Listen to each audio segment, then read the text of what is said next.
7 March 2023, Tuesday, MAO with Cal. Oh my god, Mike Wilson turned bull. Gosh, just 4 days ago, I was talking about he being so bearish of the market, and 4 days later, he turned bull.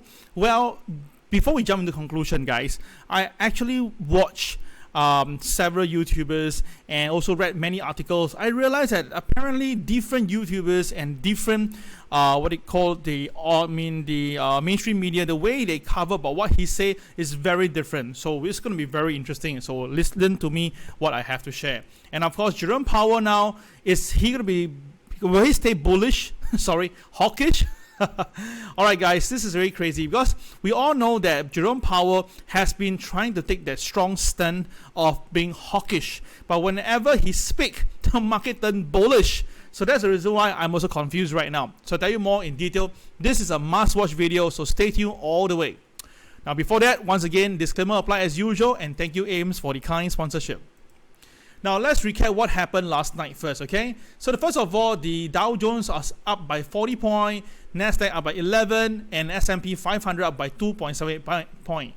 Now the thing is this, throughout, right, you can see Apple did pretty well, Microsoft, Google okay, Amazon was down, but the main highlight was last night Tesla down by 2%. All right, now I've been basically collecting people to tell them that this Tesla, anything above 210 is time to sell this counter. And of course, I have also been saying that, right, although the sales in China seemingly good, but it's because of reduction of prices. And apparently now Tesla has again reduced their price again. Yes, again, the second time. So this is again going to be a very, I expect the Chinese will be very upset again, because it's like, what? We haven't received the car and you're telling me that the car is cheaper right now. Come on, man, this doesn't make sense here. So again, what is Tesla doing? Lots of cover. So the Dow closed Monday higher after to notch a 4-day winning streak. And of course, primary is still the same because of the yield. All right, the yield itself, right, went below 4%, and that basically spurred the market. But interestingly, last night it recovers again. So that's basically muted the upside. Yep, but of course the main thing was because of Goldman Sachs covering a buy on Apple. Oh, first time. This is many years. This is the first time Goldman Sachs actually covered. Now you tell me that they are calling for a buy right now because they're buying yesterday. You must be crazy, guys. I'm pretty confident they've been buying the last few days and now they covered this. Okay, of course I cannot say it's for sure, but I'm pretty confident. Okay, because they are saying that now the Apple is doing pretty okay, so that's why that is why they are covering it, but I really don't buy that, okay? So it was Apple shares that actually basically balance up the entire market, because you must understand, the phone maker is about 7% of the S&P 500, yeah?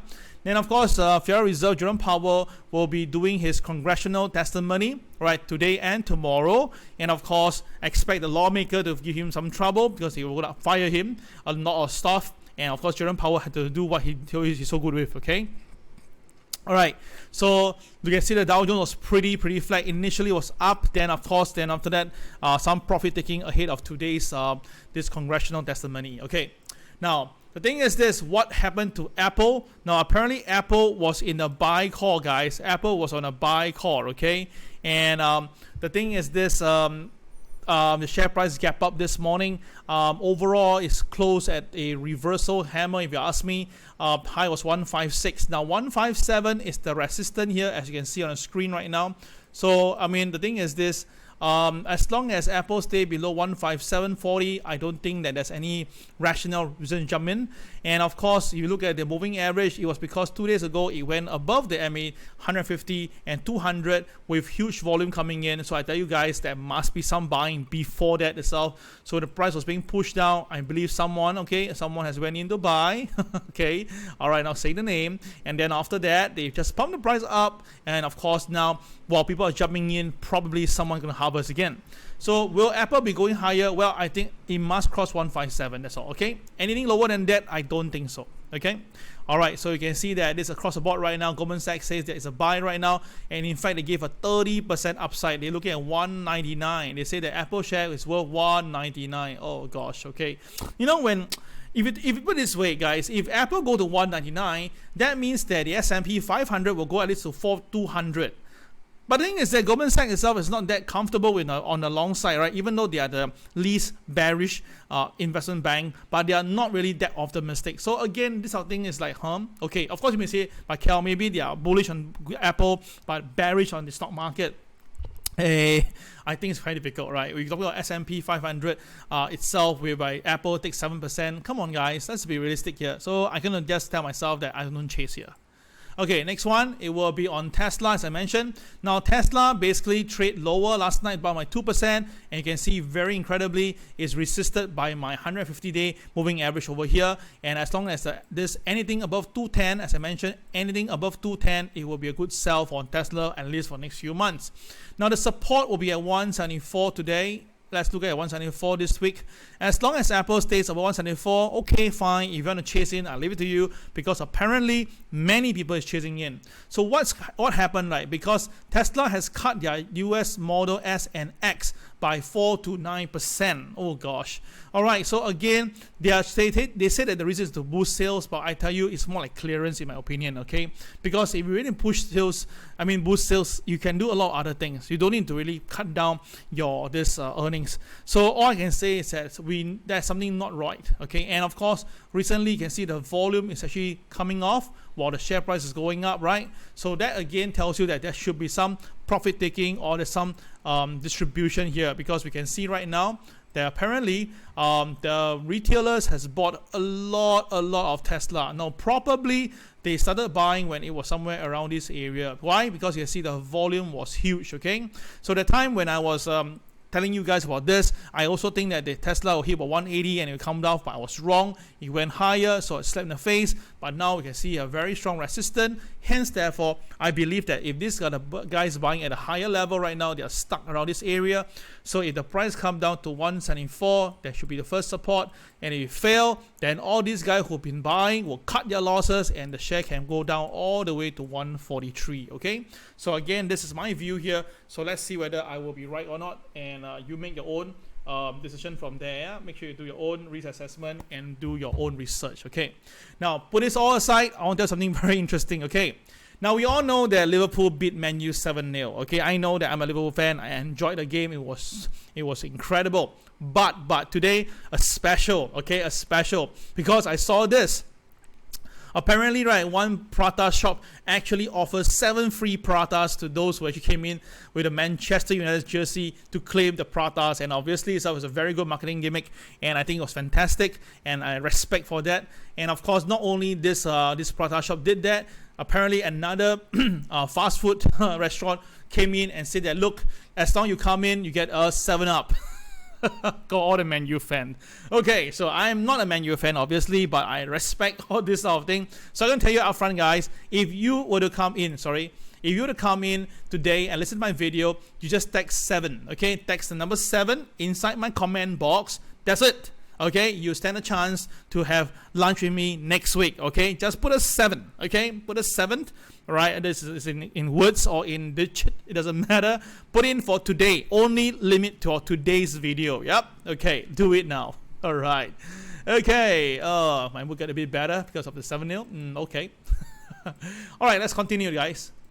Now, the thing is this, what Mike Wilson actually says. Now, do note, Mike Wilson, just 4 days ago, I covered this, and he came and said that, right, the S&P 500 could fall by about 20%, okay? Now, we all know that the S&P 500 was just toggling between 3,900 to 4,000 the last few days, okay? Now, there are selling pressure, but the recovery was equally strong. So, of course, we were just looking at maybe someone will be right eventually, and maybe it's just a preparation of a big drop, right? But today, we just saw that he did a Prata himself, okay? And he did a flip, basically, and he's saying that right now, the S&P 500 can go back to 4150. Now, to be honest, 4050 is yesterday's closing. 4150 isn't much. That is probably 100 points, and 100 points of S&P is about 850 points of the Dow, okay? Now, you expect me to see Dow up by 850 points. It is possible. 2 sessions of 400 points, we can get there immediately. But what's the reason, right? Unless you're telling me that Jerome Powell would say something different tonight. But the thing is that if you say it now and turn dovish, the market will like look at him. Look, guy, the inflation numbers are still there, and the economy is still strong. So it'll be a slap in the face later, right? So you think about it, it just don't make sense. The only way I can think is that probably is how people actually translate his message. So I went and take a look right on Yahoo. You can see that 4 days ago he won a major stock market drop. Today he had turned bullish and said there will be a rally. So you can see that, right? This is really incredible stuff between 4 days ago and a few hours ago. All right. So let's actually look at it more. Apparently, in another article, he actually the title is a bit different. The bear market rally isn't over yet as stock just survived a crucial test, said Morgan Stanley CIO. Hey, that is different. If you tell me that it's not over yet, that means you're not turning bullish. You're just telling me that, okay, because it survived the 200-day moving average test, hence, therefore, there will be a rebound of like a bear market rally. So again, different people, different coverage, different view. So let's look at it from Fortune side. He says that, right, because his most bearish, obviously, he says that stock could keep rising, okay? And let's look at what he's actually saying, because to me himself, he looked like the Prata man. I purposely have P as it, okay? All right, so he says this, okay, the equity market survived a crucial test of support last week that suggests that the bear market isn't end yet. Okay, that is actually okay. And he noted that because it stays above the 200-day average, right, and because there could be further upside of the dollar and interest rate, that basically confirms it. But now the thing is this, he feels that the resistance now is at 4150, okay? He views it as a short-term pivot. So what he's trying to say is that since the market cannot go down, right, the market may rebound to 4150. Not that he will go up to 4150. So it's a very different thing that if you were to translate whatever he says. So of course a lot of media will take his words in context because he's so bearish, so confident, and last year he was perfectly correct. So I think that the market is trying to tweak his word, okay? So if you ask me right now from reading here, it's very clear he's looking at 4150 as a form of resistance, not as in it will go higher. But because of the market rebounding, that is the only reason for that. So that's why when I see the article saying that he turned tactically bullish, right, to see 4150, it's not really accurate, okay? So anyway, his reason is because we saw that, right, the S&P was rebounded at this 3940 perfectly and then rebounded up. So that is why we have this so-called recovery. So to me, guys, all these things shows that, right, as long as the market is strong at the moment, there should be a rebound, which is very, very normal. But if you tell me that it's a buy call, I don't buy that. So again, guys, I leave it to you to decide. There's many articles talking about this same thing, but the way they interpret is very different. So all I can say is this, just take note, it's 4150 as a form of resistance. Right, now the thing is this, why I'm not convinced that the market will come up, because the crude oil has went above $80. Well, congratulations, guys. Well done, guys. We called for a buy when it was at $73, $74, and I said that you go to $80. It's coming in right now. The next target is 81 and then 83. So the thing is why? Because if you look at it, right, this is something interesting. Since November, when the crude oil started trading, in the start of the month, if you draw a line across it, you will notice that the market actually closed almost identical. That means that how it opens on the month, it ends the same point. Okay, can you see that? Interesting. But you can see now, the thing is that the market has broken the downward trend line, and look at the reversal here, was very confident. It touches the trend line and recovered. Now, of course, you say that was because of the news on OPEC side, but doesn't matter. TA doesn't matter about news. As long as the price is going up, and now we are just marginally away from the last high back in this January, and this happened to coincide with the moving average 150. That is about $82, okay, and 50 cents. If the crude oil bursts 82.50, that means that the last few months, whatever reason, whatever effort they try to bring the crude oil price down, it will not so long effective. That means that inflation is going to creep. And don't forget, in February, since last year, we all know that, right, this White House said that they will start to buy back to top up their reserve from February onwards, and from the way we can see right now, seemingly they are doing whatever they are saying. So all I can say is this, guys, I believe that crude oil will continue to go up. First resistance is 82.50, next resistance is about $88, but my eventual target for the next few months is still at 96, and I have not changed this. I've been very, very sure with this. In fact, it's all right. 10 days ago, I just mentioned that I still see and I see that the crude oil will go to $96. Okay, so guys, I have never changed my view. In fact, it's stayed fast with my view, and hopefully you guys can profit from the market, right? Because this is something very interesting. And of course, you can see that I also talk about what Michael Harnett say about the S&P 500 able to go up down to 3,008 over here. So let's cover this on the 8th of March and see what happened. All right. Okay, so Jerome Powell is going to face the Wall Street firing line, all right? Well, because we all know that recently the inflation figures are creeping up, and of course crude oil now is at $80. It's going to add more pressure to his sharing tonight, okay? And of course, if he is going to stay this hawkish, that means that he must increase interest rate higher and longer. So in my view right now, right, the market, he could basically hint, okay, that he may be looking for a higher rate. And of course, that is with 50 basis point, which the market is looking at 25, but I believe this time around will be 50 basis point. I'm going to put that 50 basis point, but this in March itself. To me, that in March this will actually happen. Okay, this is my personal view, and I believe that the number will go higher. The market looking at 5.75%. Nope, I look at 6% by August itself. Okay, I think that this will go to 6% by August. So let's watch what Jerome Powell say, and I got this feeling that he may drop a bombshell instead. Now the thing is this, as you can see right now, that people are kind of comfortable right now. Yes, indeed. That means that the lesser people buying the puts recently, and people getting more, they feel more, confident with what's happening right now, or at least complacent. Okay, so to me, all this information tells me that I should be very careful. And of course, this is very incredible from Steve. All right, he says that there's nearly 400 PhD at Federal Reserve. And remember that in 2021, when they are supposed to do the dot plot, right, they came out with this. They said in 2021, they said that the interest rate for 2022, the maximum itself is only at 1%, okay? And in fact, in 2023, the maximum is at only 2%. Oh gosh, today we are already looking at least 5%. So these guys are totally wrong. In fact, they say that 2024, the highest is only at 3%. That's why Steve said that these guys are all the smart people in the world. How can they get it wrong? But of course, again, maybe it's due to the recovery of the economy. But the thing is this, guys, I like this next slide here. Apparently, you must understand, the CPI data in 2021 was already at 6 to 7, okay? At 7, CPI was at 7% back in November 21. So how can you actually tell me that the interest rate can still be at only 2%? Wow, while you need to be inflation to be at 2% instead.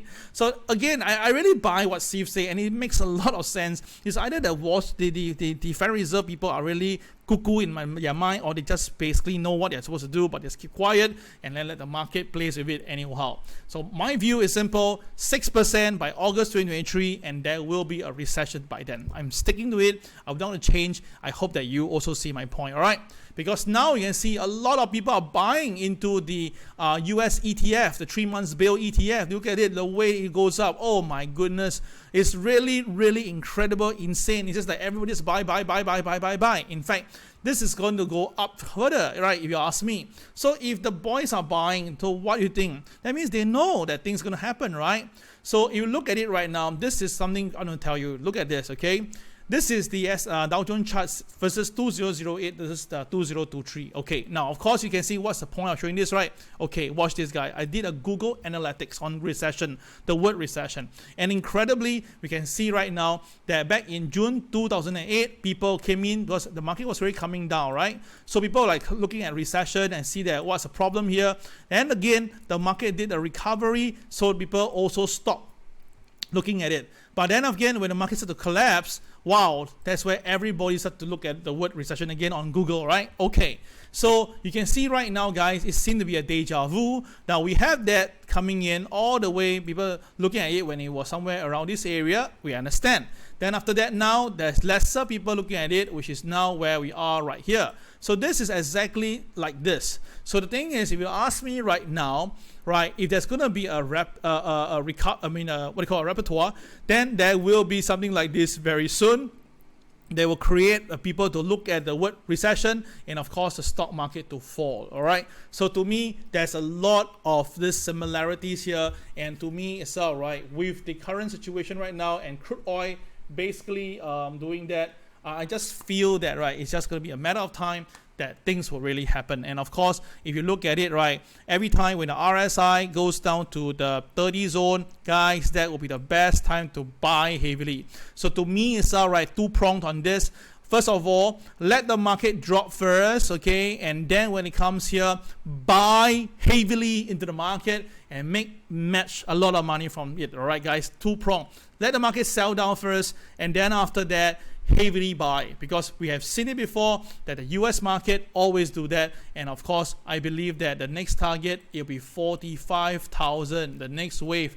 I don't know when, maybe the next 3 years to 5 years, but I'm pretty sure 45,000 could be really, really possible. Okay, guys, I really hope you do that and make a lot of money from the market. All right, that will be all for this. But before we go there, I want to show you this, guys. This is the VIX on Apple, on Amazon, on Google. Apparently, all of them is coming off right now. So we've seen it before.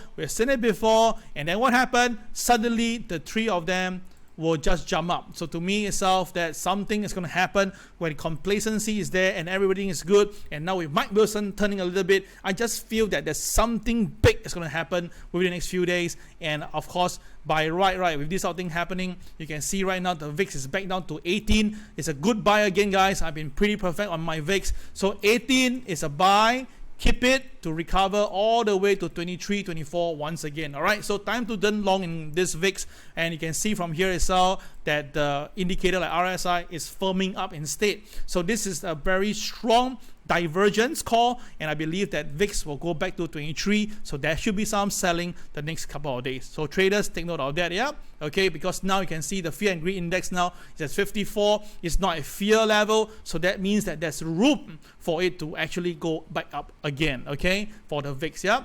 And of course, the Dow Jones now, we can see that the resistance is at 33,850. That is my view on the TA side. Although the TA on the technical seems very positive, but the way it closed last night, I don't like it. The way it's perfectly stopped there, I don't like it, because when market is too perfect, we all know that if the market comes back down, the selling can bring it down all the way. So upside resistance 33,850, downside could be all the way to 32,000 once again. So this is my technical view chart on the Dow Jones cash market. I'll tell you more on the CFD side. Okay, all right, I'll see you then in technical side. This is Kel signing off. Bye bye.